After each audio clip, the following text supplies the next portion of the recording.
Hello students, welcome to my YouTube channel बायोलॉजिसिटी। आज हम स्टार्ट करेंगे क्लास 10th आईसीएसई बोर्ड का new chapter the circulatory system. जिन स्टूडेंट्स ने अभी तक इस चैनल को सब्सक्राइब नहीं किया है, प्लीज सब्सक्राइब कर लीजिए, जिससे कि जो भी आपका अपकमिंग वीडियोस अपलोड होगा उसका आपको टाइम टू टाइम नोटिफिकेशन मिलता रहेगा। स्टार्ट करते हैं अपने पहले टॉपिक से। It is need for transport inside the body. Body के अंदर ट्रांसपोर्टेशन की क्या नीड है। सपोज अगर हम यहाँ पे हैंड की सेल्स की, मसल की सेल की, बोन की सेल की बात करते हैं, तो ये आपके लिविंग स्टेट में है। इनको आपके न्यूट्रिएंट की जरूरत होगी मसल्स को वर्क करने के लिए, मसल्स को मेंटेन रखने के लिए, मसल्स की सेल को अपने को। सेम यहाँ पे बोन्स की सेल होंगी, उनको भी न्यूट्रिएंट की जरूरत होगी एज वेल एज ऑक्सीजन की भी जरूरत होगी। तो क्या यहाँ की सेल बोलती है अच्छा तुम लोग रुको, मैं जरा स्टमक तक, इंटेस्टाइन तक न्यूट्रिएंट्स को एब्जॉर्ब करके लेके आती हूँ।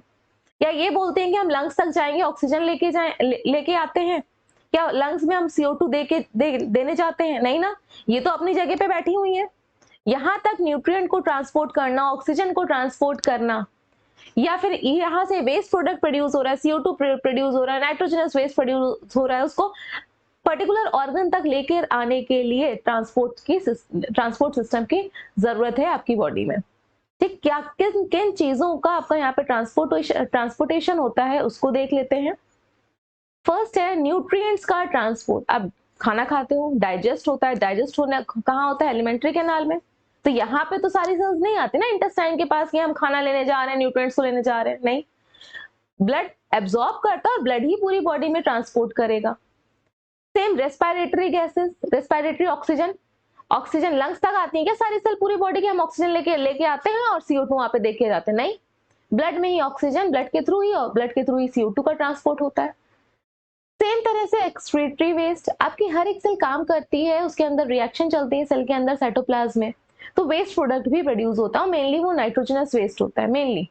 ठीक, यहाँ की सेल काम कर रही है, नाइट्रोजनस वेस्ट प्रोड्यूस कर रही है, या ब्रेन की सेल्स काम कर रही है, वहां पे भी वेस्ट प्रोड्यूस हो रहा है। तो क्या वो चल के आती है कि हाँ हम किडनी तक जाएंगे और सारा वेस्ट बाहर करके आएंगे यूरिन के फॉर्म में? नहीं।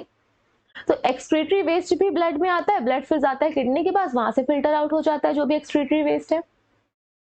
नेक्स्ट है आपके हार्मोन्स। हार्मोन्स होते क्या हैं? These are messenger molecules. ये आपके मैसेंजर मॉलिक्यूल्स हैं। कैसे?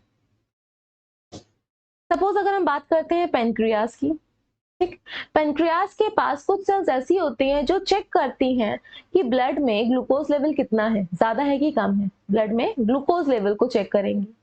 अगर ज्यादा हो जाता है ना, तो पेनक्रियास की सेल एक हार्मोन सिक्रीट करती है, उस हार्मोन का नाम है इंसुलिन। सुना होगा आप लोगों ने इंसुलिन। ये इंसुलिन खुद काम नहीं करेगा, ये जाता है ब्लड के थ्रू। ब्लड भाई ट्रांसपोर्ट के लिए इनको ब्लड चाहिए, फिर से अपने आप नहीं चला जाएगा। ये ब्लड के थ्रू जाता है लिवर की सेल्स, और लिवर को सेल्स को बताता है कि ब्लड में ग्लूकोज का लेवल बढ़ गया है। क्या बताएगा? ब्लड में ग्लूकोज का लेवल बढ़ गया। अब लिवर की सेल क्या करती है? एक्सेस ऑफ ग्लूकोज को ग्लाइकोजन में कन्वर्ट कर देती है। तो ये हार्मोन है, ऐसे मॉलिक्यूल जो सिक्रीट हो रहा है और मैसेज ब्लड में सिक्रीट हो रहा है, मैसेज वो कन्वे कर रहे हैं, पर्टिकुलर ऑर्गन तक जा रहे हैं, टारगेट ऑर्गन तक। तो वहां उनके ट्रांसपोर्टेशन के लिए भी ट्रांसपोर्ट सर्कुलेटरी सिस्टम की नीड है। न्यूट्रिएंट के लिए, रेस्पिरेटरी गैसेस के लिए, एक्सक्रीटरी वेस्ट के लिए, एंड हार्मोन्स के ट्रांसपोर्ट के लिए सर्कुलेटरी सिस्टम की नीड है। नेक्स्ट टॉपिक देख लेते हैं क्या है। Fluids in our body. हमारी बॉडी में कौन कौन से फ्लूइड्स हैं?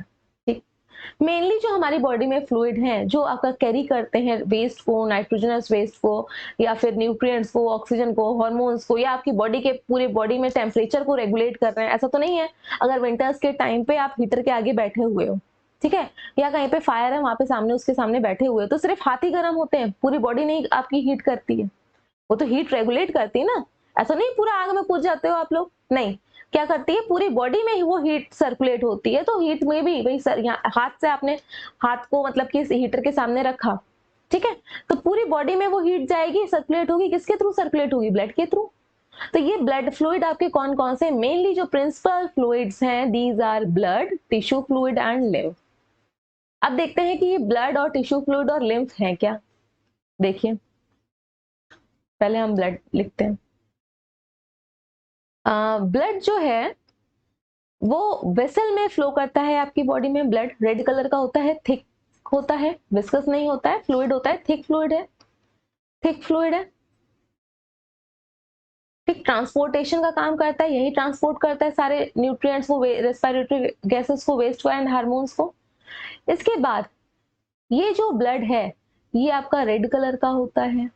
ठीक, इस ब्लड में कंपोनेंट्स हैं दो, फ्लूइड पार्ट भी प्रेजेंट है जो लिक्विड पार्ट है जिसको हम प्लाज्मा बोलते हैं, एंड इसमें सेल्स प्रेजेंट हैं तीन टाइप की। कौन कौन सी? आरबीसीज रेड ब्लड सेल, डब्ल्यूबीसीज एंड प्लेटलेट्स। इन सबको हम ब्लड की कंपोजिशन में डिटेल में पढ़ेंगे इस चैप्टर में, प्लेटलेट्स। ठीक, ये ब्लड के कंपोजिशन है, तो ब्लड ही तो कैरी कर रहा है, मेन सर्कुलेटरी जो सर्कुलेटरी फ्लूइड है वो ब्लड है। अब क्या पूरा पूरा ब्लड या ब्लड ट्रांसपोर्ट कैसे करता है उसको समझिए, इसको उसको देख लेते हैं। यहाँ पे सी, जो हार्ट है, हार्ट, ये हार्ट आपका ब्लड को प्रेशर देता है, तो it is a pumping organ. क्या है? पंप की तरह है। पंप का काम क्या होता है? आपके घर में जो मोटर पंप लगा हुआ है उसका काम क्या है? प्रेशर देना। कूलर में मोटर लगी होती है तो पानी को प्रेशर देती है तो पानी सर्कुलेट करता है, तो हार्ट भी आपका पंप की तरह है। तो यहां से अभी हम सिर्फ बात कर रहे हैं, इसकी पूरी वर्किंग की बात नहीं कर रहे हैं। ऑक्सीजनेटेड ब्लड हार्ट से बाहर जा रहा है। कैसा ब्लड जा रहा है? Oxygenated blood. ठीक है, ऑक्सीजनेटेड ब्लड जा रहा है। अब ये क्या होगा, हार्ट से जाएगा तो अगर बात करते हैं, हार्ट यहाँ पे लोकेटेड है तो ये सेंटर पे ही होता है ना, चेस्ट में, तो ये इधर आर्म्स में भी जाएगा, आर्म्स में, हैंड पे भी जाएगा, इधर आपका नीचे लोअर बॉडी पार्ट में आएगा। लोअर बॉडी पार्ट में कहाँ कहाँ जाएगा? सपोज ये पहले आपका एंटर कर गया स्टमक में, यहाँ पे स्टमक में एंटर कर गया। ठीक, तो क्या नीचे वाले पार्ट को ऑक्सीजन नहीं मिलेगी? मिलेगी। ये जो आर्टरी है, आर्टरी के थ्रू ही ऑक्सीजनेटेड ब्लड जाता है। अभी इतना याद रखिए कि आर्टरी आपकी वो वेसल्स होती हैं जो हार्ट से ब्लड को दूसरे ऑर्गन तक लेके जाती हैं। आर्टरी की डेफिनेशन यहाँ पे मेन डेफिनेशन बता रही हूँ, ये नहीं आप लिख दो कि ये carry oxygenated blood. Oxygenated blood तो कैरी करती हैं, लेकिन आर्टरी उनको उन ब्लड वेसल को बोला है जो हार्ट से ब्लड को दूसरे ऑर्गन तक लेके जाएंगी। ठीक है, और मेनली ये क्या कैरी करती हैं? ऑक्सीजन को ही कैरी करती हैं, एक्सेप्ट वन। तो हार्ट से ब्लड जा रहा है ना, कहां से जा रहा है ब्लड? हार्ट से ही तो जा रहा है दूसरे ऑर्गन तक।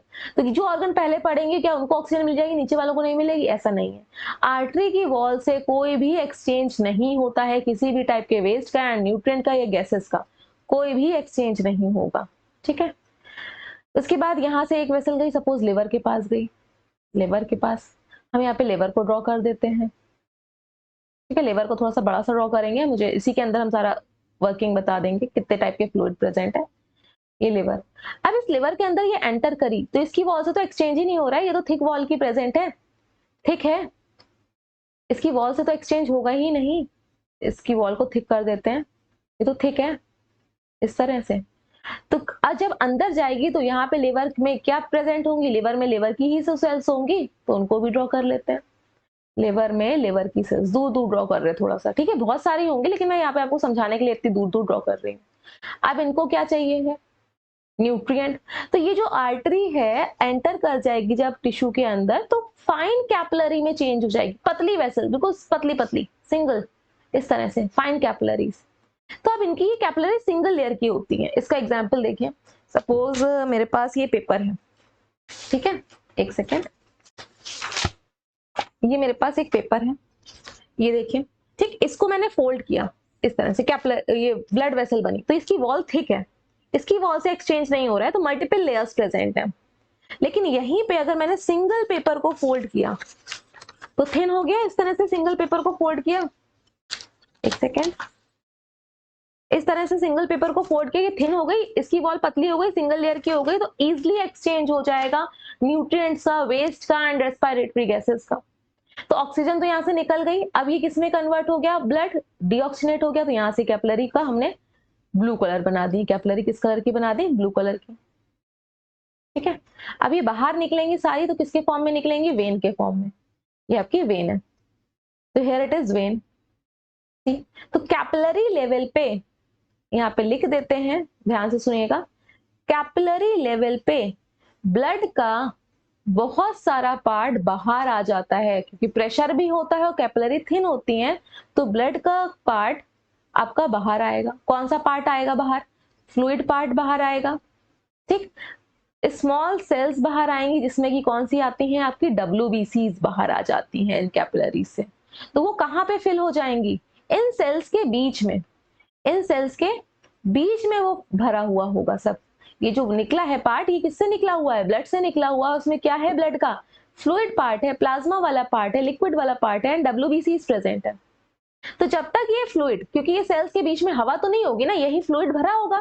जितनी भी लिवर की सेल्स अभी मैंने यहाँ पे ड्रॉ करी थी, ये वाली लिवर की सेल्स, ये लिवर की सेल्स सब आपस में क्या होंगी, पास पास तो है, लेकिन इनके बीच में क्या एयर स्पेसेस है, नहीं। इनके बीच में ये यही फ्लूइड भरा है। इसी फ्लूइड को हम क्या बोलते हैं, tissue fluid. This fluid is known as tissue fluid. Tissue fluid is a composition of a blood which comes out from the capillaries, ठीक है, and present in between the cells. तो ये आपका टिश्यू फ्लूइड है, ये blood का ही part था, सेल्स के परमानेंट प्रेजेंट होता है। जो सेल्स होती हैं इनके आपस में, इनके बीच में टिश्यू फ्लूइड होता है, इसी के थ्रू ही एक्सचेंज होता है ब्लड एंड सेल्स में, न्यूट्रिएंट्स का एंड गैसेस का। डायरेक्टली कोई सेल नहीं करती है एक्सचेंज। यहाँ पे मैं साइड में ड्रॉ कर रही हूँ, ये आपकी कैपिलरी है, माना कैपिलरी है, ठीक है, दो ही बनाई है, इसके बीच में सेल्स प्रेजेंट है। तो ये सेल्स मैंने बना दी, एक सेल ये, एक सेल ये। तो जो ये कैपिलरी से ऑक्सीजन का एक्सचेंज होगा ना, तो पहले वो ऑक्सीजन इस फ्लूइड में आएगी, इसके बाहर फ्लूइड भी है, ये फ्लूइड में आएगी, फिर फ्लूइड से आपका एंटर करेगी किसके में, सेल के अंदर ऑक्सीजन। तो किससे ट्रांसपोर्ट हो रहा है, फ्लूइड के थ्रू। सेम वेस्ट भी ऐसे ही जाएगा, ये जो सेल्स हैं अपना सारा वेस्ट इस फ्लूइड में डाल देंगे CO2, और फिर CO2 ये इस ब्लड में जाएगी। तो फ्लूइड के थ्रू ही एक्सचेंज होता है, डायरेक्ट नहीं होता। हाँ, ब्लड ने सेल से बात करी, तुम ले लो CO2 को और CO2 हमें दे दो, नहीं, बीच में फ्लूइड है, और ये फ्लूइड ब्लड का ही कंपोजिशन है जो कैपिलरी लेवल पे बाहर निकल आता है, क्योंकि हाई प्रेशर और लिक्विड पार्ट है तो कैपिलरी थिन होते हैं, उससे बाहर आ जाता है। तो जब तक ये फ्लूइड आपका सेल्स के बीच में, इसको टिश्यू फ्लूइड बोलेंगे। Next fluid what is lymph. अब हमने का क्या बचा, लिम्फ क्या है, क्योंकि यहाँ पे 3 फ्लूइड है। ब्लड हम लोगों ने देख लिया क्या है, हमारी बॉडी के अंदर वेसल में एक रेड कलर का थिक फ्लूइड फ्लो करता है, उसको ब्लड बोलते हैं, वही आपका ट्रांसपोर्ट करेगा चीजों को। जब ये ब्लड आपका ऑर्गन तक जाता है, पर्टिकुलर ऑर्गन तक, तो वहां पे कैपिलरी में फ्लो करता है। कैपिलरी की वॉल से यहाँ पे फ्लूइड पार्ट एंड ब्लड की स्मॉल स्मॉल सेल्स WBCs बाहर निकल आती हैं, सेल्स के बीच में होती हैं, वो फ्लूइड सेल के बीच में होता है, उसको टिश्यू फ्लूइड बोल रहे हैं। अब नेक्स्ट है आपका लिम्फ। लिम्फ को देखिए, इसी डायग्राम से हम लिम्फ को भी डिस्कस करेंगे, इसको सब बाकी को इरेज कर देते हैं। लिम्फ क्या है, देखिए, ब्लड तो कंटिन्यूअसली आपका फ्लो कर रहा है, ब्लड आपका कंटिन्यूअसली फ्लो कर रहा है। जब ये ब्लड कंटिन्यूअसली फ्लो करेगा तो फ्लूइड तो आपका बहुत सारा हो जाएगा, ये ग्रीन कलर से मैं फिर से बना रही हूँ, ये फ्लूइड तो आपका पूरे में भर जाएगा, और ये बार बार आता रहेगा कैपिलरी लेवल से। तो इसके लिए क्या है सिस्टम फिट है आपकी बॉडी में, ड्रेनेज सिस्टम। भाई एक्सेस ऑफ, ये तो बार बार बनेगा ना टिश्यू फ्लूइड, तो ब्लड तो हमेशा सर्कुलेट कर रहा है, पूरे टाइम 24 आवर्स सर्कुलेट करता है। तो यहाँ पे क्या है आपका drainage system. Drainage system, drainage system का मतलब पानी बाहर निकला, ड्रेन होता है, ड्रेन ड्रेन कर दो, चीजें निकाल दो, फ्लूइड्स को निकाल दो, फ्लूइड्स को, फ्लूइड को बाहर निकाल दो। तो ये जो एक्सेस ऑफ फ्लूइड था जो आपका यहाँ पे कैपिलरी लेवल से निकलेगा, एक्सेस ऑफ टिश्यू फ्लूइड, ठीक है, और ये टिश्यू फ्लूइड किसका पार्ट था, ब्लड का ही पार्ट था। ये एक्सेस ऑफ टिश्यू फ्लूइड एक अलग से ड्रेनेज सिस्टम में आता है, ड्रेनेज वेसल में आता है, फिर बाद में जाके ना उसी वेन से कनेक्ट हो जाता है, ये बाद में जाके उसी वेन से कनेक्ट हो जाएगा जो कि हार्ट के पास जा रही होंगी, ठीक है, हार्ट के पास ही तो कलेक्ट होकर डीऑक्सीजनेटेड ब्लड आता है, तो ये आपका उन्हीं वेन से कलेक्ट हो जाएगा, उन्हीं ब्लड वेसल से ही कनेक्ट हो जाएगा जो कहाँ पे जा रही होंगी, हार्ट के पास जा रही होंगी।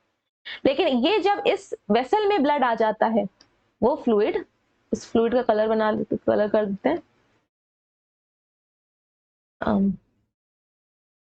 ठीक है। जब ये फ्लूइड इस वेसल में आ जाएगा, ठीक, ये टिश्यू फ्लूइड था लेकिन इस वेसल में आ गया, तब हम इसको क्या बोलते हैं, लिम्फ। सेम है, ब्लड का ही कंपोनेंट बाहर निकला था, ब्लड लगातार कंटिन्यूअसली सर्कुलेट कर रहा है, तो कैपिलरी लेवल में बाहर उसके कंपोनेंट हमेशा निकलेगा। तो ऐसा तो अगर कोई ड्रेनेज सिस्टम नहीं होगा, वो ऑर्गन तो फट जाएगा, आपका बर्स्ट हो जाएगा, ऐसा कभी हुआ है, नहीं हुआ है। तो वहां पे ड्रेनेज सिस्टम भी फिट है, एक्सेस ऑफ फ्लूइड दूसरे वेसल में कलेक्ट हो जाएगा, और फिर बाद में ही वही वेन्स को कनेक्ट कर देता है, क्योंकि ब्लड से ही निकला है, मैं ब्लड में ही भेजना है, जो कि हार्ट पे जा रही होंगी। ये जब फ्लूइड बाहर आता है, इसको ही हम लिम्फ बोलते हैं, एक्सेस ऑफ टिश्यू फ्लूइड को। ये जो एक्सेस ऑफ टिश्यू फ्लूइड मैंने लिखा है ना, यही आपका लिम्फ है। लिम्फ को लिम्फ क्यों बोलते हैं, ये बात सुनिए अब। Why we call lymph as lymph, ठीक, लिम्फ को लिम्फ क्यों बोल रहे हैं, लिम्फ। अभी हम लोग आगे पढ़ेंगे WBCs, जो ब्लड की सेल्स हैं, ब्लड में सेल्स प्रेजेंट होती हैं, व्हाइट ब्लड सेल्स, इनको ल्यूकोसाइट्स भी बोलते हैं, ल्यूकोसाइट्स। ये आपकी डिफेंस सिस्टम है, आपकी बॉडी का, रक्षा मंत्रालय है। तो क्या अगर आप हम इंडिया की बात करते हैं, रक्षा मंत्रालय में एक ही तरह की आर्मी है, मतलब सोल्जर्स हैं, आर्मी भी है, नेवी भी है, ठीक है, उसके बाद एयरफोर्स भी है, उसमें भी अलग अलग पोस्ट है। ऐसा तो नहीं है कोई आया बाहर से जो एंटी हो, कोई गलत काम कर रहा हो तो हम उसको सीधे तोप से ही उड़ा दें, नहीं, अभी अलग अलग लेवल का सिस्टम सेट है, जो जिस टाइप का मुजरिम होगा उसको हम ऐसी सजा देंगे। तो WBCs भी आपकी बहुत पूरा डिफेंस सिस्टम टाइप का है, इसमें बहुत ढेर सारी टाइप की WBCs होती हैं, जिसमें से एक टाइप है WBCs का लिम्फोसाइट्स। लिम्फोसाइट ये बहुत ही ज्यादा मतलब डिफेंस सिस्टम में इंपॉर्टेंट रोल प्ले करती हैं, लिम्फोसाइट। तो ये जो फ्लूइड है, एक सेकेंड, गलत कलर से मार्क हो गया, ये जो फ्लूइड है इसमें लिम्फोसाइट ज्यादा होती है, किसमें, ये लिम्फ में। तो इसमें क्योंकि ये फ्लूइड था, जो आपका एक्सेस ऑफ फ्लूइड, इसमें लिम्फोसाइट ज्यादा है, इसलिए इस फ्लूइड का नाम हमने क्या रख दिया, लिम्फ रख दिया, लिम्फ रख दिया। और लिम्फोसाइट किसकी टाइप है, WBCs की टाइप है, ठीक। और जिसमें ये फ्लो करता है लिम्फ, जिस वेसल्स में फ्लो करता है, ये पूरा नेटवर्क होता है, उसको हम क्या बोलते हैं, लिम्फेटिक सिस्टम, लिम्फेटिक सिस्टम, ठीक। ये तीनों फ्लूइड हो गए। एक बार आपकी जो सेलेना पब्लिकेशन की बुक है उसमें जो डायग्राम दिया गया उसको डिस्कस कर लेते हैं। यहाँ पे देखिएगा ये डायग्राम, हाँ ये देखिए, आर्टरी कहाँ गई, पल्मोनरी वेन से आपका आया, फिर ये आपकी हार्ट में आया, हार्ट से ये आर्टरी दे रखी गई है, आर्टरी, ठीक। आर्टरी से आपका ब्लड क्या नीचे की बॉडी पार्ट में आएगा, ऊपर नहीं जाएगा, ब्रेन के पास भी तो जाएगा, लेकिन एक ही डायग्राम बताया गया। ये आप मान लीजिए ये दोनों साइड का है, आर्टरी ऊपर भी जा रही है, हार्ट वाले हेड वाले पार्ट में भी, और नीचे की साइड भी आ रही है। तो बनाने के लिए ease of, for the ease of drawing, यहाँ पे एक ही साइड को बना दिया गया। अब ये आर्टरी नीचे आई तो ये हर एक टिश्यू तक जाएगी, हर एक टिश्यू, टिश्यू के अंदर ये किसमें आर्टरी चेंज हो जाएगी, कैपिलरी में, ठीक है, कैपिलरी में, एक सेकेंड, कैपिलरी में चेंज हो जाएगी, ठीक है। कैपिलरी थिन थी कि थिक थी, थिन थी, सिंगल शीट की थी, हमने पेपर से आपको दिखाया भी था। पेपर को आप बिल्कुल बहुत सारे पेपर को फोल्ड कर दो, थिक हो जाएगी, उससे आपका एक्सचेंज नहीं होगा। सिंगल पेपर को फोल्ड करो तो आपका सिंगल सेल की लेयर है, तो वहां से एक्सचेंज इजिली हो जाएगा। तो आपकी बहुत सारी कैपिलरीज है, तो यहाँ पे आपकी कैपिलरी शो कर रखी है, देखिए डायग्राम में कैपिलरी दिखी है आपको, ये कैपिलरी, कैपिलरी लेवल से आपका टिश्यू ब्लड का फ्लूइड बाहर आएगा, ये टिश्यू फ्लूइड लिखा हुआ है, देखिए ये टिश्यू फ्लूइड बाहर आया। जब तक ये सेल्स के बीच में है, ये फ्लूइड ब्लड का ही पार्ट था, ब्लड से ही बाहर आया है, जब तक यहाँ पे ये सेल्स के बीच में है तब तक इस फ्लूइड को हम क्या बोलेंगे, टिश्यू फ्लूइड। लेकिन ये तो कंटिन्यूअसली ब्लड सर्कुलेट कर रहा है, तो ड्रेनेज सिस्टम भी होना चाहिए। तो इस तरह से लिम्फेटिक वेसल प्रेजेंट है, ये आपके लिम्फेटिक वेसल है, 4 बनी हुई है क्रीम कलर से, 1 2 3 4, ये लिम्फेटिक वेसल्स हैं। अब एक्सेस ऑफ टिश्यू फ्लूइड इस वेसल में कनेक्ट हो जाता है, excess of tissue fluid, excess of tissue fluid in vessel में कैपिलरी के थ्रू, ये लिखा है लिम्फ कैपिलरी, इनके थ्रू कलेक्ट हो जाता है, ठीक। इसके थ्रू कलेक्ट हो जाएगा एक्सेस ऑफ फ्लूइड, नहीं तो अदरवाइज ये नहीं कलेक्ट होगा, वो ऑर्गन बर्स्ट हो जाएगा। अब यहां से ये लिम्फ, इसको लिम्फ अब बोलेंगे, जब ये वेसल में आ जाता है ना, कैपिलरी में आ जाता है, then we called it as lymph. Lymph को लिम्फ क्यों बोल रहे हैं, क्योंकि यहाँ पे again I am writing this, WBCs वाली सेल्स जो कि आपकी एक टाइप है WBCs का, लिम्फोसाइट इसमें ज्यादा होती है, इसलिए हम इसको क्या बोल रहे हैं, लिम्फ। जस्ट लाइक एक एग्जांपल दे देते हैं, किसी का नाम है मुस्कान, ठीक, कोई हंसता रहता है, सॉरी किसी कोई हंसता रहता है 24 घंटे, तो उसका नाम हंसमुख रख दिया। कोई रोता रहता है तो उसका नाम आपने रोतलू रख दिया। तो जैसा वो दिख रहा है वैसे तो नाम रखोगे। सेम इस फ्लूइड में लिम्फोसाइट ज्यादा थी, टाइप ऑफ WBCs हैं, इसलिए हमने इसका नाम क्या रख दिया, लिम्फ।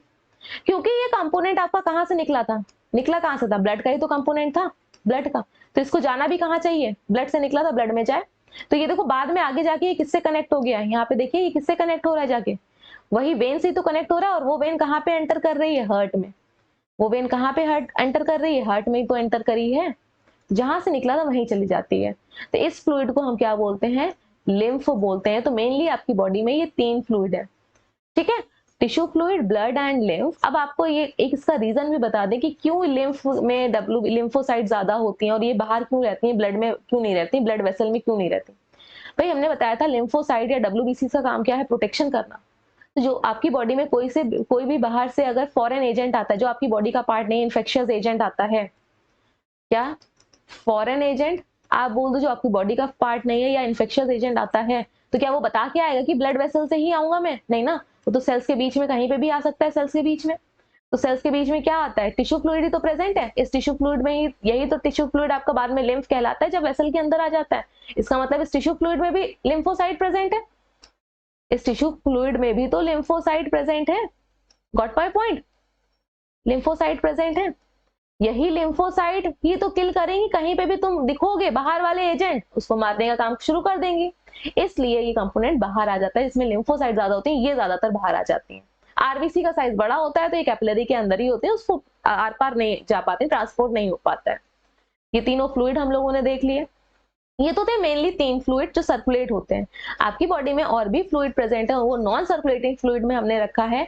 एक है आपका साइनोवियल फ्लूइड, जो आपके स्केलेटल जॉइंट्स है ना, जैसे नी जॉइंट्स है, ये आपका एल्बो जॉइंट है, वहां पे फ्लूइड भरा रहता है, भाई फ्रिक्शन ना हो, लुब्रिकेट का काम करेगा, तो वो आपका साइनोवियल फ्लूइड है। सेम जो आपकी आई बॉल है, ये आई है, आई ये बॉल है, अंदर इसके अंदर फ्लूइड भरा है, आई को काट के देखोगे फ्लूइड निकलेगा, ठीक, काटना नहीं, तो उसके अंदर जो फ्लूइड है उसका नाम है विट्रस ह्यूमर। तो ये आपकी बॉडी के फ्लूइड्स हो गए। नेक्स्ट टॉपिक देख लेते हैं हमारा क्या है। Now next topic is closed end open circulatory system. Close का मतलब होता है बंद, ओपन का मतलब होता है खुला। अब ये क्लोज्ड और ओपन सर्कुलेटरी सिस्टम क्या है? जब आपका ब्लड किसी वेसल के अंदर फ्लो करे, जब ब्लड वेसल के अंदर, वेसल मतलब पाइप होते हैं, तो वेसल मतलब पाइप, और ब्लड इसमें फ्लो कर रहा है तो ब्लड वेसल हो गई। किसी वेसल के अंदर फ्लो करता है बॉडी में, उस टाइप के सर्कुलेटरी सिस्टम को हम क्या बोलते हैं? Closed circulatory system. Like us, हमारे में वेसल के अंदर फ्लो करता है, इंजेक्शन लगता है, टेस्टिंग होती है, टेस्टिंग के लिए कहीं से भी वो ब्लड निकालता है कि नस ढूंढता है, हमारी नस मतलब वेसल ढूंढता है, वेसल ढूंढता है, वेन ढूंढता है, तो हमारा इसका मतलब है पाइप के अंदर ही फ्लो कर रहा है ब्लड, ठीक। लेकिन ओपन सर्कुलेटरी सिस्टम क्या होता है? कुछ ऑर्गेनिज्म में ये क्या है कि ब्लड बॉडी कैविटी में एज सच फ्लो करता है, पाइप में नहीं है। ब्लड जो है, जो आप ब्लड बोलो या बॉडी फ्लूइड बोलो, बॉडी फ्लूइड, पूरे बॉडी में जो फ्लूइड भरा हुआ है, ये आपका बॉडी कैविटी में फ्लो करता है बिना ब्लड वेसल, कैविटी में पूरे में भरा हुआ है, तो वेसल के अंदर तो नहीं है ना, क्लोज तो बंद तो नहीं है ना, तो इस टाइप के सर्कुलेटरी सिस्टम को हम ओपन सर्कुलेटरी सिस्टम बोलते हैं। Here is the diagram of close circulatory system and open circulatory system. इसको देखिएगा, राइट हैंड साइड पे ओपन सर्कुलेटरी सिस्टम दिया गया है। See here it is heart, इसको थोड़ा सा डार्क कर देते हैं। Here it is heart, heart से देखो थोड़ी सी तो वेसल है, बाद में यहाँ से जो एरो दिख रहा है पूरी कैविटी में भर गया, पूरी कैविटी में यहाँ पे ब्लड भर गया, फिर इस कैविटी से फिर से हार्ट में चला गया, यहाँ देखिएगा, इस कैविटी से फिर से हार्ट में चला गया, यहाँ से देखिए एरो बने हुए थे, फिर से हार्ट में चला गया, हार्ट ने फिर कर दिया। लेकिन अगर आप राइट हैंड साइड फिगर में देखेंगे तो क्या है, हार्ट से ब्लड निकला, हार्ट से गया और कैपिलरी में गया, बाहर तो नहीं आया ना, वेसल के अंदर ही था, सिर्फ चेंज हो गया न्यूट्रिएंट्स का, फिर आपका वेसल में चला गया, तो पूरे में ही आपका वेसल के अंदर ही ब्लड फ्लो कर रहा है। हाँ, ब्लड का कुछ कंपोनेंट बाहर आ सकता है, लिक्विड पार्ट बाहर आ सकता है, लेकिन पूरे में ब्लड नहीं है, पूरे को आप ब्लड नहीं बोल सकते जब तक पूरा हर एक चीज नहीं होगी, ब्लड के सारे कंपोनेंट नहीं होंगे।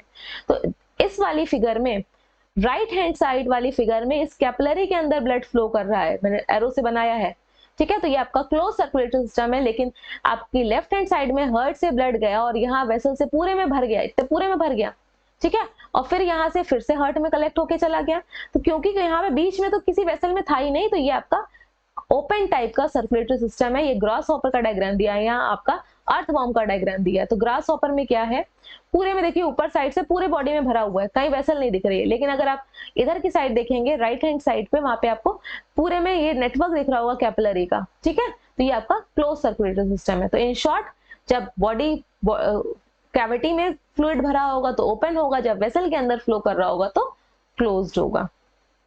नेक्स्ट टॉपिक देख लेते हैं, द कलर डिफरेंशिएशन। आर्टरीज को अगर हम बनाते हैं ना तो रेड कलर से बनाते हैं ड्राइंग में, अभी हम पूरे डायग्राम में आर्टरीज को रेड से बनाएंगे एंड वेन्स को ब्लू से बनाएंगे। ऐसा क्यों? ऐसा इसलिए क्योंकि जो आर्टरीज होती है उसमें ऑक्सीजनेटेड, ऑक्सीजन रिच ब्लड होता है, तो वो ब्राइट कलर का हो जाता है। जैसे ही आपके ब्लड में ऑक्सीजन मिक्स हो जाएगी ना, वो ब्राइट कलर का हो जाएगा। बट जब वेन में पूरे सबको दे दिया, ब्लड दे दिया होगा, देखिए यहाँ पे बना था डायग्राम, अभी हमने देखा था, ऊपर कहाँ गया, here it is this diagram. इसको साइड वाले को इरेज कर देते हैं। तो यहाँ पे देखो ब्लू और रेड कलर से आपको दिख रहा होगा। तो जब ऑक्सीजन दे दी तो ये डार्क रेड का हो जाता है, लेकिन हमने देखो डार्क रेड और लाइट रेड बनाएंगे तो कंफ्यूज हो जाते हैं। तो हमने दो कलर यूज करे, एक रेड कलर यूज किया और एक ब्लू कलर यूज किया। तो इसका मतलब क्या ब्लू कलर का ब्लड है? नहीं, ब्लू कलर यूज तो कर रहे हैं, वो इसलिए यूज कर रहे हैं क्योंकि वो डार्क रेड हो जाता है। और अगर आप ओल्ड सिटीजन्स में देखोगे, ओल्ड पीपल में देखोगे, तो जो उनके ऊपर की नसें दिखती हैं वो ब्लू कलर की दिखने लगती हैं। किस कलर की दिखती हैं? ब्लू कलर की। ठीक है, तो ब्लू कलर की दिखती हैं, किस लिए दिखती हैं? Because of lesser thicker muscular wall of vein. जो वेन होती है, वेन आपकी कैरी करती है डीऑक्सीनेटेड ब्लड को। वेन कैसे किसको करती है? डीऑक्सीनेटेड ब्लड को। ठीक है, तो इसमें क्या होता है, ये इसकी जो वॉल होती है वो थिन हो, लेस थिकर होती है, थिनर नहीं लिखोगे, लेस थिकर होती है as compare to the artery. तो जो आपको वो विजन वाले जो आपके कलर्स है ना, 7 कलर्स, उसके रिफ्रैक्शन के पैटर्न पे आपको ये ब्लू कलर की दिखते हैं, तो हम ब्लू कलर से ड्रॉ कर देते हैं, इसको डायग्राम में ब्लू कलर से बना देते हैं। और आर्टरीज में हम लोग ब्राइट रेड कलर से शो करते हैं, क्योंकि ब्राइट रेड आपका ब्लड होता है वहां पे, क्योंकि उसपे ऑक्सीजन होती है। ब्लू कलर से इसका मतलब ये नहीं है, अगर हम ब्लू कलर से बना रहे हैं तो इसका मतलब ये नहीं है कि हमारा ब्लड ब्लू है ना, डार्क रेड कलर का होगा, डीऑक्सीनेटेड ब्लड है, क्योंकि वो ब्लूइश दिखती है ऊपर से, because of less thicker muscular wall. ऊपर की साइड आपकी वेन्स ही होती है, अंदर को आपकी आर्टरीज होती है। ठीक है, क्योंकि उसमें प्रेशर ज्यादा होता है, उसमें कट लग गया ब्लीडिंग बहुत ज्यादा हो जाएगी। और वेन्स में प्रेशर कम होता है क्योंकि वो लौट के जा रहा होता है ना हार्ट के पास, हार्ट प्रेशर देता है तो आर्टरीज में आता है ब्लड। ठीक, तो आर्टरी में ब्लड अंदर अंडर हाई प्रेशर होता है as compare to the veins. तो वेन्स को हम लोग ब्लू कलर से बनाते हैं क्योंकि वो ब्लूइश ऊपर से दिखती है। ठीक, नेक्स्ट, यहीं पे ही अगर हम एक कॉन्सेप्ट और पढ़ लेते हैं, आर्टरीज और वेन्स का डेफिनेशन। अभी तक आप पढ़ते हुए आ रहे होगे, arteries carry oxygenated blood, veins carry deoxygenated blood, but main definition जो फर्स्ट लाइन आपकी है, जो ब्लड वेसल, ठीक है, हार्ट से दूसरे ऑर्गन तक ब्लड को लेके जाएंगी, उनको क्या बोलेंगे हम? आर्टरीज। ठीक है, और जो दूसरे ऑर्गन से हार्ट तक ब्लड को लेके आएंगी, दूसरे ऑर्गन से हार्ट तक ब्लड को लेके आएंगी, उनको हम बोलेंगे वेन्स। तो हार्ट में तभी तो आएगा जब पूरी की पूरी ऑक्सीजन खत्म हो चुकी होगी ब्लड में, पूरी मतलब जितनी आपको एक्सचेंज करनी थी ऑक्सीजन, पूरी नहीं जाती कभी भी, जितनी देने वाली होती है ऑक्सीजन। ठीक है, तो वो आपकी कम हो गई ऑक्सीजन उस ब्लड में, तो वो आपका फिर से हार्ट के पास आएगा दोबारा से ऑक्सीजन लेने के लिए। तो जो ब्लड वेसल्स आपकी ऑर्गन से हार्ट तक लेके जा रही हैं, ऑर्गन से हार्ट तक, उनको वेन्स बोलते हैं, और जो हार्ट से ऑर्गन तक लाती हैं उनको आर्टरीज बोलते हैं। तो आर्टरीज कैसे ब्लड को कैरी करती हैं? Oxygen oxygenated, and veins carry करती हैं डीऑक्सीनेटेड ब्लड को। Next, is it correct to say that veins carry CO2 and no oxygen? क्या अभी बार बार हम लोग यहाँ पे जो वर्ड यूज कर रहे हैं डीऑक्सीनेटेड, क्या वेन्स के ब्लड, वेन्स में जो ब्लड होता है उसमें बिल्कुल ऑक्सीजन नहीं होती? नहीं, ऐसा नहीं है। यहाँ पे एक एग्जाम्पल देते हैं, चलो एग्जाम्पल किसका देते हैं? राम का। ठीक है, ये एक बच्चा है, ठीक, इसका नाम है राम। अब ये बच्चा महीने में कमाता है 50,000 रुपए, 50,000 रुपीज। तो अगर ये अर्न कर रहा है 50,000, तो क्या 50,000 की पूरी 100% सैलरी दान में दे देगा? नहीं ना।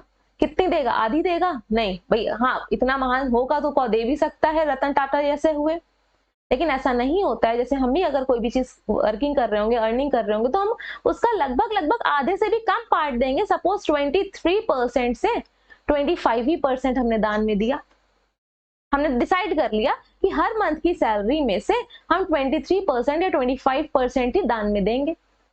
अब क्या हुआ, इस पर्सन की सैलरी आई, इस बच्चे की सैलरी आई फर्स्ट मंथ में।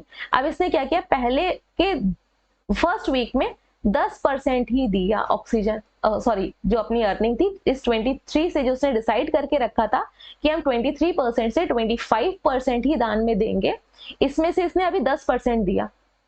एट लास्ट मंथ के एंड तक इसने पूरा 23 या 25% लगभग पूरा दे दिया। तो इसने जो डिसाइड किया था कि उसको वो दान में देना है, उतना तो इसने लास्ट तक दे ही दिया ना पूरा। तो क्या इसके पास कुछ भी नहीं बचा? इसके पास बचा, कितना बचा? 75%। अभी भी बची उसकी सैलरी, 75% उसने अपने लिए खर्च करी होगी। तो ये आपका कॉन्सेप्ट लगता है वेन्स के साथ भी। वेन्स के साथ कैसे कॉन्सेप्ट लगेगा कि उसकी जितनी देने वाली ऑक्सीजन होती है, उसने डिसाइड कर लिया वेन्स का ब्लड जो आपका डीऑक्सीनेटेड ब्लड था या ब्लड था जिसके पास ऑक्सीजन कम हो गई थी, वो लंग्स के पास गया, 100% उसने ब्लड ले ली। ब्लड लेने के बाद जब वो ट्रांसपोर्ट होगा ना आर्टरीज के थ्रू, तो क्या पूरी ऑक्सीजन दे देगा? नहीं, सिर्फ 23 to 25% ही देता है, बाकी की 75% अभी भी होती है।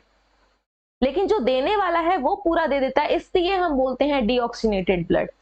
ठीक, अब इस सेंटेंस को रीड करिए, फिर से हम आपको एक बार इसको समझा देंगे क्या लिखा हुआ है। इसको इरेज कर देते हैं। See, veins to carry oxygen, veins में भी ऑक्सीजन होती है but only little less than arteries. Arteries में जितनी होती है उससे जरा सी लेस होती है, वेन्स में भी ऑक्सीजन होती है। सी, जो आपका ब्लड है, ठीक, देखिए बना लेते हैं, लाइन से डायग्राम पूरा बनाएंगे। आपके ब्लड पूरा कैरी होके गया हर एक ऑर्गन से, तो हमने ब्लू कलर से बनाया, इसका मतलब किससे जा रहा है? वेन से। वेन्स में के पास ऑक्सीजन नहीं, ये पूरा पूरा कहाँ पे गया? पहले किसके पास जाएगा? हार्ट के पास जाएगा। भाई प्रेशर भी तो डाउन हो गया, हार्ट के पास गया। हार्ट से फिर ये कहाँ गया? लंग्स के पास गया। लंग्स को बना लेते हैं, लंग्स के पास गया। अब लंग्स में ये पूरा का पूरा ब्लड ऑक्सीनेटेड हो जाता है। लंग्स में 100% मतलब लगभग 99%, देखिए 100 ना लिखिए, चलिए 99% ये क्या हो जाता है? ऑक्सीजनेट हो जाता है, ऑक्सीजन पूरे ब्लड में आ जाती है।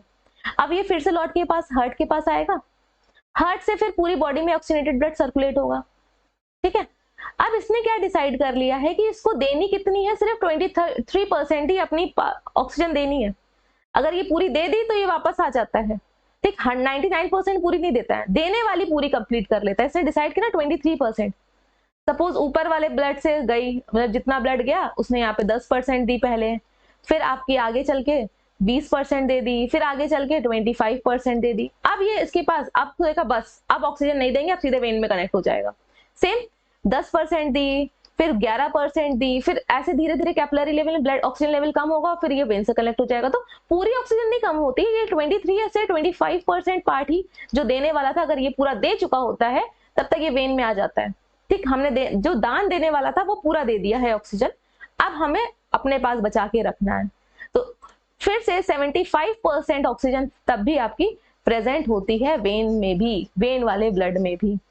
इसलिए हम इसको ये नहीं बोल सकते कि वेन्स में जो ब्लड होता है उसके पास ऑक्सीजन नहीं होती है, लेकिन वर्ड हम लोग यहाँ पे डीऑक्सीनेटेड ही वर्ड यूज करते हैं। इसका मतलब ये है कि जो देने वाली डिसाइड हुई थी 23 से 25% तक, ये पूरी की पूरी खत्म हो चुकी है। पहले 10 खत्म हुई होगी, 11 खत्म हुई होगी, ये जब पूरी खत्म हो जाएगी तब हम बोलेंगे ब्लड कैसा हो गया है आपका? डीऑक्सीनेटेड। ऐसा नहीं बोलेंगे कि हाँ पूरे का पूरा आपका ब्लड जो था उसमें से पूरे में से ऑक्सीजन चली गई है इसलिए हमने डीऑक्सीनेटेड बोला ना। ये वाली 23 से 25% जब खत्म हो गई तब हम बोल रहे हैं इसको डीऑक्सीनेटेड। आई होप ये टॉपिक आपको समझ में आ गया होगा, काफी बार रिपीट कर दिया है मैंने। नेक्स्ट टॉपिक आते हैं, प्रॉपर्टीज ऑफ ब्लड। ब्लड की क्या क्या प्रॉपर्टीज है वो देख लीजिए। ब्लड की प्रॉपर्टीज, ये कभी भी स्टेशनरी नहीं होता। ऐसा नहीं होता है कि हमें लिवर में ज्यादा अच्छा लग रहा है थोड़ी देर यहाँ रुक जाते हैं, ब्रेन अच्छा बड़े अच्छे थॉट्स आ रहे हैं वहां पे थोड़ी देर के लिए रुक जाते हैं, कभी नहीं, परमानेंट सर्कुलेट करता रहता है। ये कैसा है? थिक फ्लूइड है, कोई किसी का पानी जैसा पतला तो नहीं है, सिकंजी बनी हो, लेमनेड बनाओ, नहीं। ब्राइट रेड कलर का है आर्टरी में क्योंकि ऑक्सीजन है, और डार्क रेड कलर का वेन्स में है क्योंकि वहां पे कम ऑक्सीजन है। अब देखो मैं वर्ड को सही यूज कर रही हूँ, कम ऑक्सीजन है। डीऑक्सीनेटेड क्यों बोला? डीऑक्सीनेटेड वर्ड हम लोग इसलिए यूज कर रहे हैं जो उसको देनी है उतनी उसने पूरी की पूरी दे दी है, इसलिए हम लोग डीऑक्सीनेटेड वर्ड यूज करते हैं। लेकिन इसका मतलब ये नहीं है कि वेन्स में जो ब्लड है उसमें बिल्कुल ऑक्सीजन नहीं, 75% रहती है ऑक्सीजन। नेक्स्ट देखिए, जो एक एवरेज एडल्ट ह्यूमन बीइंग है उसमें लगभग वॉल्यूम कितना होता है ब्लड का? 5 से 6 लीटर। ब्लड को टेस्ट किया कभी? जीभ कट गई हो बोलते टाइम, ठीक, आप बोलते हो कोई, हाँ कोई हमारे लिए बुरा भला बोल रहा है, मेरी जीभ कट गई, तो ब्लड आ जाता है कभी कभी, गम्स में ब्लड आ जाता है, टीथ के गम से आ जाता है। तो जब टेस्ट करो ब्लड को कैसा लगता है? नमकीन लगता है, सॉल्टिश होता है क्योंकि वो एल्कलाइन है। पीएच क्या होता है इसका? स्लाइटली एल्कलाइन होता है, 7 से थोड़ा सा पॉइंट में ज्यादा होता है, 7.3 टू 7.45। ये आपकी ब्लड की प्रॉपर्टीज है।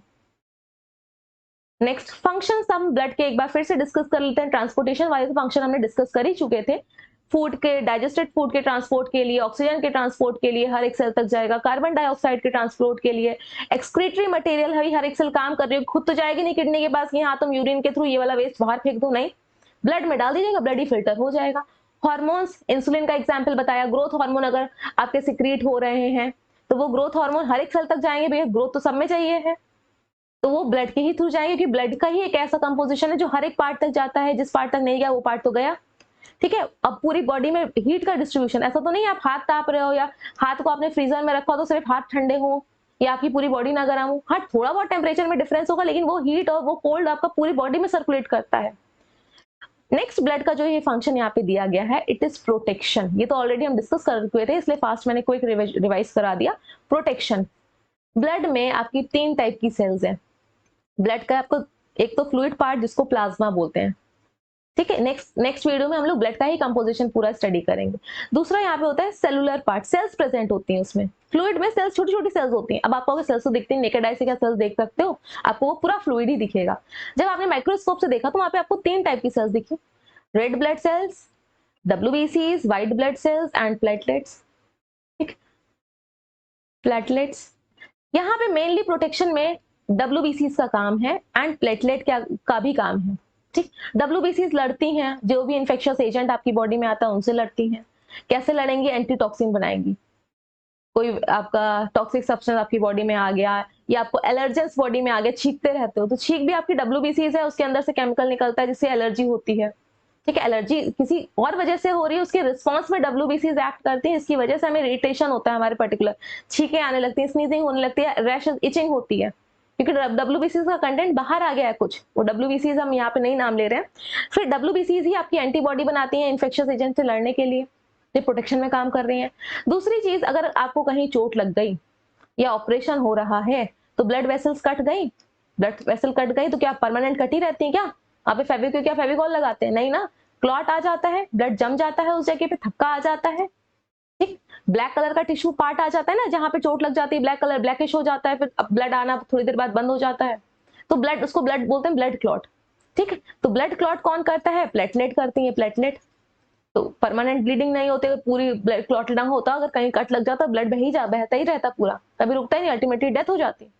तो ये आपके 2 फंक्शन है ब्लड के, एक ट्रांसपोर्टेशन में सारी चीजों को ट्रांसपोर्ट करना, दूसरा है प्रोटेक्शन। प्रोटेक्शन में किससे आपका होगा, इन्फेक्शियस एजेंट से, एंटीबॉडी, एंटीटॉक्सिन, ये सब WBCs रोल प्ले करेंगी, और ब्लड के क्लॉट में प्लेटलेट्स रोल प्ले करेंगे, प्लेटलेट्स। नेक्स्ट वीडियो में इस चैप्टर के हम लोग ब्लड का कंपोजिशन को देखेंगे।